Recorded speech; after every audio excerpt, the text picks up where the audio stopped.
संसद का शीतकालीन सत्र आज खत्म हो गया। लोकसभा और राज्यसभा को अनिश्चित काल के लिए स्थगित कर दिया गया है। विपक्ष की तरफ से अदानी मुद्दे पर सरकार की घेराबंदी से शुरू हुआ शीत सत्र George Soros, doctor Bhimrao Ambedkar और कल संसद परिसर में धक्का मुक्की के मुद्दे पर गर्म रहा, लेकिन खास कामकाज नहीं हो पाया। सरकार ने एक देश एक चुनाव के लिए 2 बिल पेश जरूर किए, जिन्हें जेपीसी में भेज दिया गया है। आज संसद भवन में सत्ता पक्ष ने राहुल गांधी के खिलाफ प्रदर्शन किया, वहीं विपक्ष ने अंबेडकर के अपमान के खिलाफ तख्तियां के साथ प्रदर्शन किया। खबर यह भी है कि संसद मार्ग पुलिस कल की घटना की छानबीन करेगी। कल बीजेपी ने राहुल गांधी के खिलाफ अलग अलग धाराओं में शिकायत दर्ज कराई थी। आज भी इस मुद्दे पर दोनों तरफ से गर्मागर्मी देखने को मिली।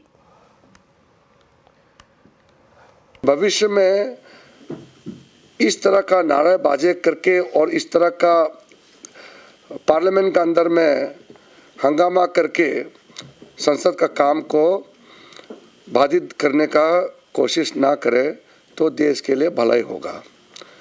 दूसरा, जो इंसिडेंट जो हुए हैं, जो घटना घटी है संसद परिसर में, ये बहुत ही निंदनीय है। हाथापाई का नौबत आना ये अच्छी बात नहीं है। कुछ सांसदों को चोट भी लगा है। पार्लियामेंट में सब लोग जनता का प्रतिनिधि के रूप में चुन के आते हैं, अपना बात रखना चाहिए। या हाथ पांव चलाना ये ठीक नहीं है।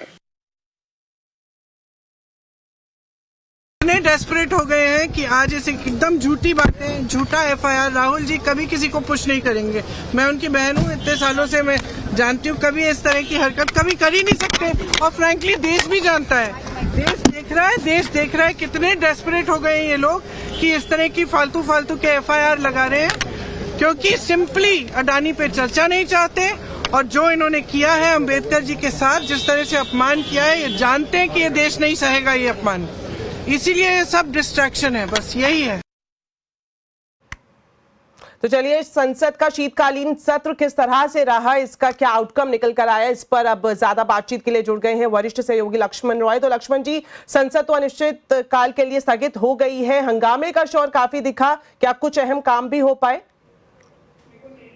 जी बिल्कुल, ये संसद का जो शीतकालीन सत्र आज खत्म हो गया या फिर कहें सत्रावसान हुआ है, वो दरअसल कई मायनों में काफ़ी ऐतिहासिक रहा।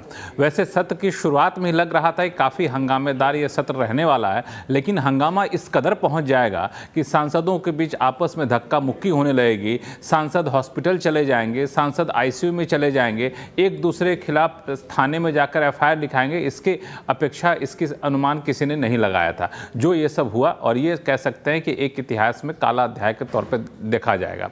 लेकिन इन सब हंगामे के बीच भी कुछ कामकाज जरूर हुए। यहाँ पे जो आंकड़े आए हैं उसके हिसाब से लोकसभा में 54% तो राज्यसभा में 51% कामकाज हुआ, या इतना सफल हुआ कह सकते हैं। 20 बैठकें हुई, लगभग 105 घंटे तक ये पूरी संसद की कार्रवाई चली। और इसमें 2-3 जो अच्छी बात हुई वो ये रहा कि संविधान के 75वें वर्षगांठ पे एक अच्छी खासी चर्चा हुई, लंबी चर्चा हुई। हालांकि चर्चा आखिर में आते आते अंबेडकर के आसपास सिमट कर रह गई, आरोप प्रत्यारोप का दौर रहा। तो लेकिन संविधान पर चर्चा होना एक अच्छी बात रही। 4 बिल रखे गए, एक सदन से पारित हुआ, दूसरे सदन में जाके अटक गया। तो अब सारा दारोमदार रहेगा संसद के बजट सत्र पे, जब पे आएगा उस वक्त, जो फरवरी में होता है, कि उस वक्त बजट तो होगा ही, बाकी जो सारे पेंडिंग बिल है वो पारित करने की सरकार कोशिश करेगी, और शायद तब तक ये हंगामा या मूड माहौल भी थमता दिखे आपको। जी शुक्रिया लक्ष्मण जी, विस्तार से पूरी जानकारी देने के लिए।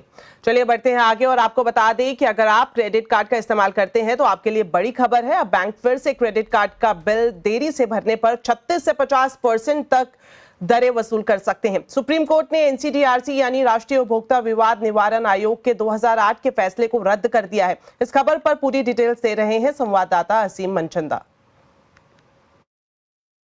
अभी आप क्रेडिट कार्ड का बिल नहीं भरते हैं तो बैंक आपसे एक मोटा ब्याज वसूलता है। 2008 में यह मामला national consumer dispute resolution commission के पास पहुंचा था। उसने पाया कि बैंक 36% से लेकर के 50% तक का ब्याज वसूल रहे हैं। बाकी देशों के साथ इसका कंपैरिजन किया गया तो जो कमीशन है उसने पाया कि एक अनफेयर ट्रेड प्रैक्टिसेस और आरबीआई की गाइडलाइन नहीं होने की वजह से बैंक बहुत ज्यादा ही ब्याज वसूल रहे हैं। दूसरे देशों में करीब अधिकतम 30% तक ब्याज वसूला जाता है, लेकिन हमारे यहाँ पर 50% तक का ब्याज वसूला जा रहा था। तो कमीशन ने इसके ऊपर एक रोक लगा दी थी। कमीशन ने 30% तक की कैप लगा दी थी कि इससे ज्यादा बैंक ब्याज वसूल नहीं पाएंगे। तो ये मामला सुप्रीम कोर्ट पहुंचा। कंपनियों ने इसको सुप्रीम कोर्ट के अंदर चुनौती दी थी। आज सुप्रीम कोर्ट ने अपना फैसला सुनाया।